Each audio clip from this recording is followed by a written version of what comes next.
What's good? It's your boy Fanon. All right, man. I read something that Eddie Hearn put out, kind of a little smart aleck comment that he put out, or maybe not a smart aleck comment, but a correction that he gave to somebody who asked him a question. And as a result of this, looking at the answer to Eddie Hearn's question, I actually start feeling sorry for Anthony Joshua. And that's real hard for me to do. Because I think the way that Anthony Joshua has handled himself in this whole negotiation with Deontay Wilder has been disgraceful.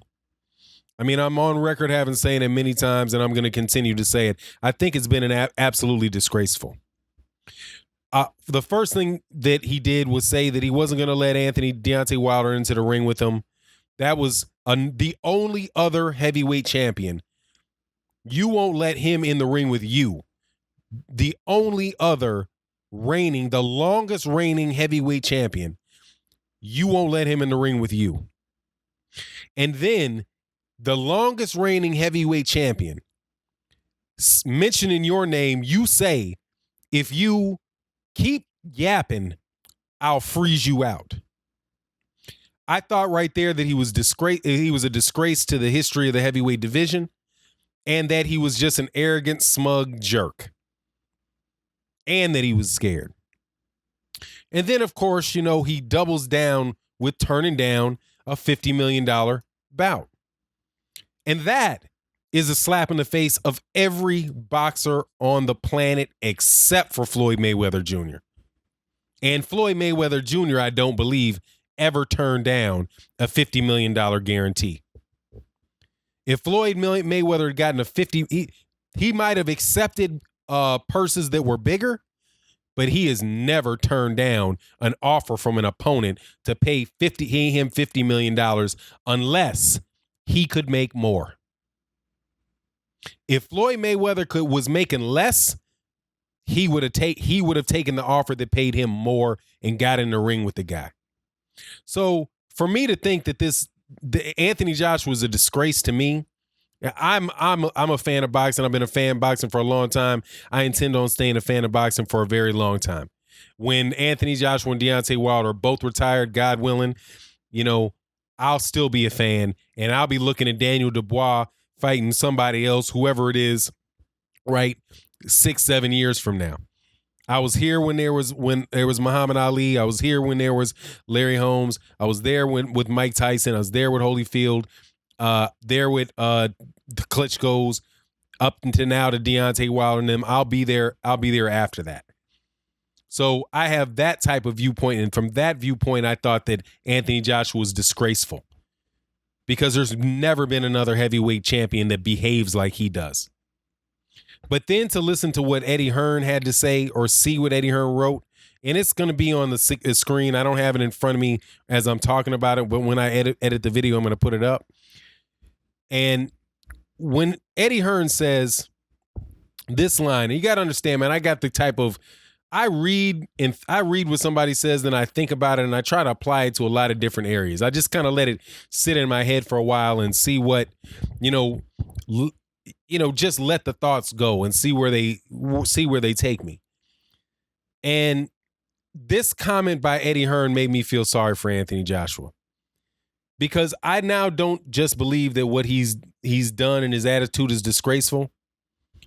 I think he's flat out stupid and or being exploited. Eddie Hearn says in an answer to Richard Lloyd, shout out to Richard Lloyd who left this, comment. Could you answer this? For a fight that could bring in $100 million, who gets the other $85 million if Wilder agrees to $15 million offer from Hearn? At Eddie Hearn. Eddie Hearn then replies, it's more like 40 to 50 million in the UK. And obviously AJ. Right? It's more like 40 to 50 million in the UK, and obviously it's AJ. This is what stands out to me. That's an estimate.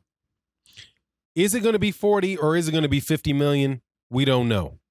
But the high end for Eddie Hearn is 50 million. So in order for $50 million to be gained in that fight, everything has to go perfectly. The pay-per-view has to be off the charts.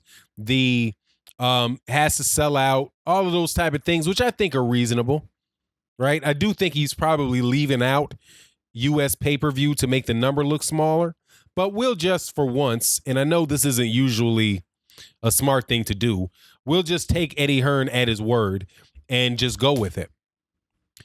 If the absolute most that this bout can do is $50 million, that makes Anthony Joshua's turning down $50 million, $80 million guaranteed, but $50 million on one fight. Absolutely ludicrous. That is 100% at a minimum of the entire financial ecosystem of the fight that took place in the UK. Who does that? Who does that? You know the saying, this is pride fighting. This isn't pride fighting. This is prize fighting. There is no explanation for it if it's Anthony Joshua other than pride fighting and fear or fear. But more than likely, I have to believe that it's just exploitation or stupidity. Nothing is promised tomorrow. He could get in there with Alexander Povetkin and sprain a knee and lose the fight and then not get a rematch. He could drive down the street on the way home and have somebody run into the side of his car and tear his back up. Paul Williams was supposed to fight Canelo Alvarez and got in a car accident and he never fought again.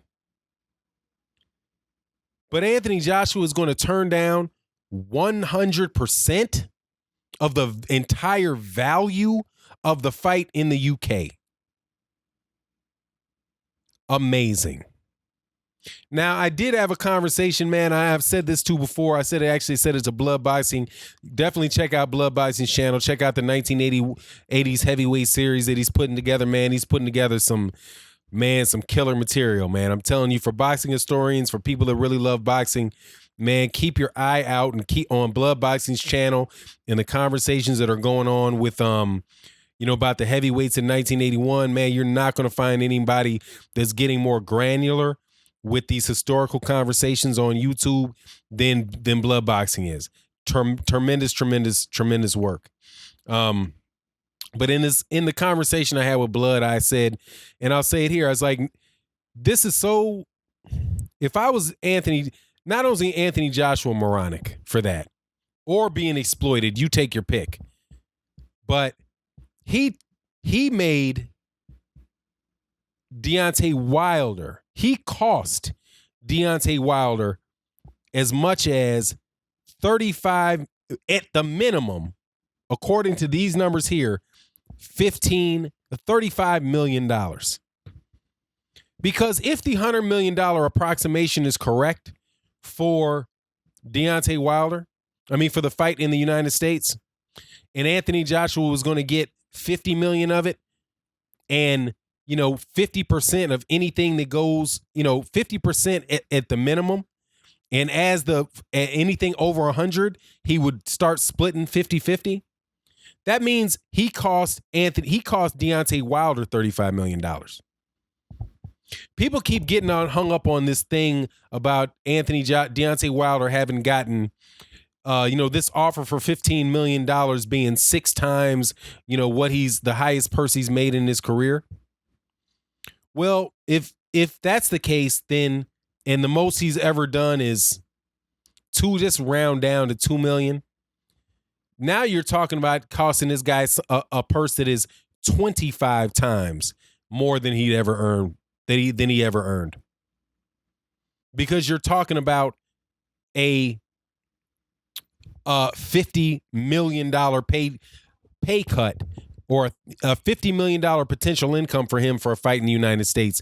So Anthony Joshua doesn't just want to cost himself at the least $30 million.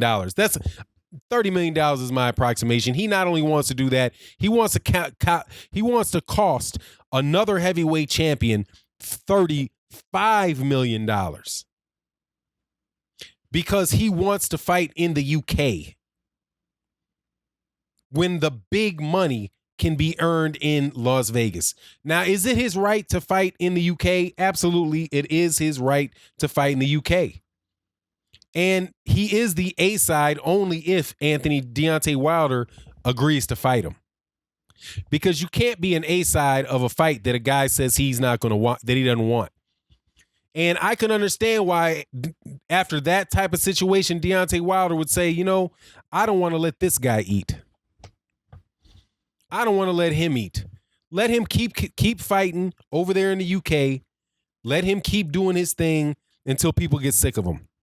Because just because you made, and I promise you, only reason Anthony Joshua is making more money in a fight now than he got with Klitschko is because he's paying the people that he's fighting less money. It's not because the fights are getting bigger, because his fights are actually getting smaller. It just happens that he's fighting opponents that he's paying less money to. So Anthony Joshua's pay increases are coming from taking a bigger cut of the same pie. It's not coming.